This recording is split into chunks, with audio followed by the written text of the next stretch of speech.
ಎಲ್ರಿಗೂ ನಮಸ್ಕಾರ. ಇಂದಿನ ಸಂಚಿಕೆಗಳಲ್ಲಿ ಹಲವಾರು ಕಾಯಿಲೆಗಳ ಬಗ್ಗೆ, ಹಲವಾರು ಸಸ್ಯಗಳ ಬಗ್ಗೆ ತಮಗೆ ಪರಿಚಯ ಮಾಡ್ತಿದ್ವಿ. ಕೆಲವೊಂದು ಕಾಯಿಲೆಗಳ ಬಗ್ಗೆನೂ ಕೂಡ ತಮಗೆ ಪರಿಚಯ ಮಾಡ್ತಿದ್ವಿ. ಇವತ್ತು ಒಂದು ವಿಶೇಷವಾಗಿರ್ತಕ್ಕಂಥ ಕಾಯಿಲೆ ಬಗ್ಗೆ ನಾವು ಮಾತಾಡೋದಕ್ಕೆ ಇಷ್ಟಪಡ್ತೀವಿ. ಏನು ಗುರುಗಳೇ ಆಗಿದ್ರೆ ವಿಶೇಷ ಅಂತ ಹೇಳಿದ್ರೆ, ಇವತ್ತು ನೋಡಿ, ಅದು ವಿಜ್ಞಾನ ಕೂಡ ನಂಬೋ ಅಂತ ಮಾತಲ್ಲ, ವಿಜ್ಞಾನಕ್ಕೆ ಸವಾಲಾಗಿರೋ ಅಂಥ ಕಾಯಿಲೆ ಅಂತ ನಾವು ಹೇಳೋದಕ್ಕೆ ಇಷ್ಟಪಡ್ತೀವಿ. ಏನಾಯ್ತು ವಿಜ್ಞಾನಕ್ಕೆ ಸವಾಲಾಗಿರ್ತಕ್ಕಂಥ ಕಾಯಿಲೆ ಅಂತ ಹೇಳಿದ್ರೆ ಮದ್ದಿಡಿ.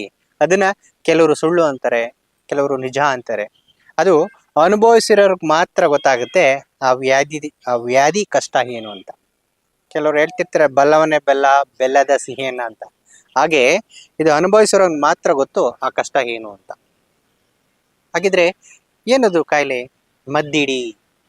ಏನು ಕಾಯಿಲೆ ಅಂತ ಹೇಳಿದ್ರೆ ಮದ್ದಿಡಿ ಕಾಯಿಲೆ. ಗುರುಗಳೇ, ನಾನು ಎಲ್ಲ ರಿಪೋರ್ಟ್ ಮಾಡಿಸಿದ್ದೀನಿ, ನನಗೆ ಊಟ ಸೇರ್ತಿಲ್ಲ ಅಂತ ಹೇಳ್ತಾರೆ.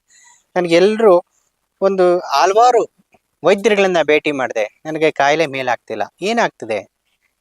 ಸುಸ್ತಂತಕ್ಕಂಥದ್ದಿದೆ. ಆಮೇಲೆ ತಿಂತಕ್ಕಂಥ ಊಟ ಮೈ ಹಿಡಿತಿಲ್ಲ. ಮತ್ತೆ ನಾನು ಸ್ವರ್ಗ ಹೋಗ್ತಾ ಇದ್ದೀನಿ. ಸ್ವರ್ಗ ಹೋಗೋದಂದ್ರೆ ಹಾಡು ಭಾಷೆಯಲ್ಲಿ ಸಣ್ಣ ಆಗೋದು.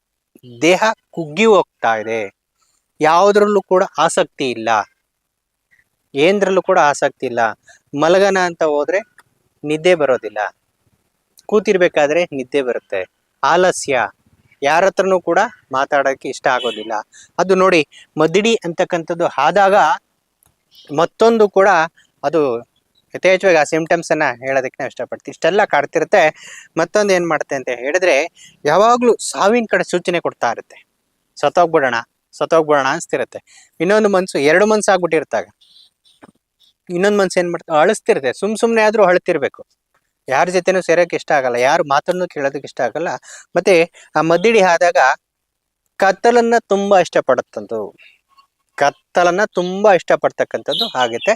ಆನಂತರ ಇನ್ನೊಂದು ಏನಪ್ಪಾ ಅಂತ ಹೇಳಿದ್ರೆ, ಒಬ್ಬರೇ ಎಲ್ಲಾದ್ರೂ ನಡ್ಕೊಂಡು ದೂರ ಹೋಗ್ತಿರೋಣ, ಈ ರೀತಿ ಒಂದು ಕಾಣಿಸ್ತಕ್ಕಂಥದ್ದು ವ್ಯಾಧಿ ಮದ್ದಿಡಿ ವ್ಯಾಧಿ. ಇದು ಆಯುರ್ವೇದಿಕ್ ಅಲ್ಲಿ ತುಂಬಾ ಯಥೇಚ್ಛವಾಗಿ ಕಾಡುತ್ತೆ. ನಂತರ ಭೂತ ವೈದ್ಯಕ್ಕೂ ಕೂಡ ಇದು ಸಂಬಂಧಪಡುತ್ತೆ. ಮದ್ದಿಡಿ ಅಂತಕ್ಕಂಥದ್ದು ಭೂತ ವೈದ್ಯಕ್ಕೂ ಕೂಡ ಸಂಬಂಧಪಡುವಂತ ವ್ಯಾಧಿ ಇದು. ಹಾಗಾಗಿ ಇದನ್ನ ಯಾವ ರೀತಿ ಪತ್ತೆ ಹಚ್ಚಬೇಕು ಗುರುಗಳೇ ನಾವು ಅಂತ ಹೇಳಿದಾಗ, ನೋಡಿ, ಅದನ್ನ ನೀವು ಮನೆಯಲ್ಲೇ ಪತ್ತೆ ಹಚ್ಚಬಹುದು. ಕಾಯಿಲೆ ನನ್ಗಾಗಿದ್ವಿ, ಇದು ಯಾವುದೇ ಒಂದು ಮೆಡಿಕಲ್ ರಿಪೋರ್ಟ್ಗೆ ಸಿಗದೇ ಇರೋಂಥ ಕಾಯಿಲೆ. ಅನುಭವಿಸೋರ್ಗೆ ಮಾತ್ರ ಗೊತ್ತಾಗುತ್ತೆ ಆ ಕಾಯಿಲೆದ ನೋವೇನು ಅಂತ. ಹಾಗಾಗಿ ಇವತ್ತು ನೋಡಿ, ಆ ಕಾಯಿಲೆನ ಯಾವ ರೀತಿ ಕಂಡುಹಿಡಿಯಬೇಕು? ಪ್ರಥಮವಾಗಿ ಕಂಡುಹಿಡಿಯತಕ್ಕಂಥದ್ದು ಹೇಗೆ ಅಂತ ಹೇಳಿದ್ರೆ, ಬೆಳ್ಳಿ, ನಮ್ಮ ಕೈಲಿ ಇರ್ತಕ್ಕಂಥ ಅದೊಂದು ಬೆಳ್ಳಿ, ಚೆನ್ನಾಗಿರೋ ಶುದ್ಧವಾಗಿರ್ತಕ್ಕಂಥ ಬೆಳ್ಳಿಯನ್ನ ತಗೊಂಡು ಕೈಗೆ ತಿಕ್ಕ ಅಂತದ್ದು. ಕೆಲವ್ರು ಹೇಳ್ತಾರೆ ಇದೆಲ್ಲ ಸುಳ್ಳು ಮೋಸ ಅಂತ. ಅದು ನಂಬಿಕೆ ಇದ್ದವ್ರು ಮಾತ್ರ ಮಾಡಿ, ಇಲ್ಲಾಂದ್ರೆ ಬಿಟ್ಬಿಡಿ. ಇದನ್ನ ಈ ರೀತಿ ತಿಕ್ಕಿದಾಗ ಒಂದು ಕಪ್ಪು ಗೆರೆ ಬರುತ್ತೆ. ನಮ್ಗೆ ಕ್ಲಿಯರ್ ಇದೆ, ಯಾರಿಗೂ ಇಲ್ಲಿ ಇಲ್ಲ ಅಂತ ಅನ್ಕೊಂತೀವಿ. ನಮ್ಮ ಕ್ಯಾಮ್ರಾಮನ್ ಕೂಡ ಒಂದ್ಸಲ ಯೂಸ್ ನೋಡೋಣ ಬನ್ನಿ. ಸೋಮಶೇಖರಣ, ಒಂದ್ಸಲ ನಿಮ್ಗೂ ಕೂಡ ಪರಿಚಯ ಮಾಡಿ ನೋಡೋಣ.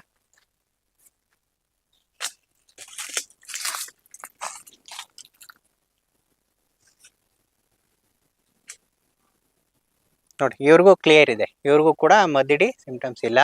ನೀನು ಬಾಪ ನೋಡೋಣ. ನಮ್ಮ ಹುಡುಗ ಇನ್ನೊಬ್ಬ ಇದ್ದಾನೆ, ಅವನಿಗೂ ಕೂಡ ಕೆಲವೊಂದ್ಸರಿ ತಿಕ್ ನೋಡ್ತೀವಿ.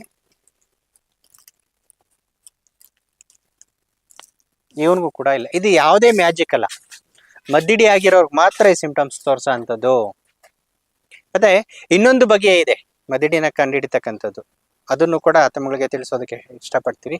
ನೋಡಿ, ಬೆಳಿಗ್ಗೆ ಎದ್ದು ಕೂಡಲೇ ನಾವು ಕಾಲ್ಮಡಿ ಅಂತ ಹೇಳ್ತೀವಿ. ನಮ್ಮ ಹಾಡು ಭಾಷೆಗಳಲ್ಲಿ ಕಾಲ್ಮಡಿ ಅಂದ್ರೆ ರಿಸೆಸ್, ಯೂರಿನ್, ನಮ್ಮ ಔಷಧಿ ಯೂರಿನ್ ಅಂತ ಏನ್ ಹೇಳ್ತೀರೋ ಅದನ್ನ ಒಂದು ಗ್ಲಾಸಲ್ಲಿ ಹಿಡ್ಕೊಳ ಅಂಥದ್ದು. ಗಾಜಿನ ಗ್ಲಾಸಲ್ಲಿ ಹಿಡ್ಕೊಂಡು ಅದರೊಳಗಡೆ ಹುರುಳಿ ಕಾಳುಗಳನ್ನ ಹಾಕ್ಬೇಕು. ಹುರುಳಿ ಕಾಳುಗಳನ್ನ ಹಾಕಿದಾಗ ಸಂಪೂರ್ಣ ಅದು ಒಂದು ಅರ್ಧ ಗಂಟೆ 2 ಗಂಟೆ ಕಾಲ ಬಿಟ್ಟು ನೋಡೋದು ತುಂಬಾ ಕಪ್ಪಾಗುತ್ತೆ. ಆವಾಗ್ಲೂ ಕೂಡ ಮದ್ದಿಡಿ ಇದೆ ಹೊಟ್ಟೆ ಒಳಗಡೆ ಅಂತ ಒಂದು ದೃಢಪಡಿಸ್ಕೊಳ ಅಂಥದ್ದು. ಮತ್ತೆ ಇನ್ನು ಅದನ್ನೂ ಆಗಿಲ್ಲ ಗುರುಗಳೇ, ಮತ್ತೆ ಹೇಗೆ? ಇದು ಕೊನೆ ಪ್ರಯೋಗ. ಇದು ಮದ್ದಿಡಿ ಅಂತಕ್ಕಂಥದ್ದು, ಅದನ್ನ ಕಂಡುಹಿಡಿಯುವಂಥದ್ದು ಇನ್ನೂ ಹಲವಾರು ಪ್ರಯೋಗ ಇದೆ. ಇನ್ನೊಂದು ಪ್ರಯೋಗನೂ ಕೂಡ ಹೇಳ್ತೀರಿ. ಇದು ಕೊನೆ ಪ್ರಯೋಗ ಮಾಡೋ ಅಂಥದ್ದು. ಇದನ್ನು ಮತ್ತೆ ನುಗ್ಗೆ ಸೊಪ್ಪು ಅಂತ ನಾವ್ ಹೇಳ್ತೀವಿ. ಆ ನುಗ್ಗೆ ಸೊಪ್ಪು ರಸನ ಚೆನ್ನಾಗಿ ಹಿಂಡ್ಬಿಟ್ಟು ಅಂಗೈ ಮೇಲೆ ಹಾಕೊಬೇಕು. ಯಾವ ಕೈ ಮೇಲೆ ಅಂತ ಕೆಲವರಿಗೆಲ್ಲ ಕನ್ಫ್ಯೂಸ್ ಆಗಿರುತ್ತೆ.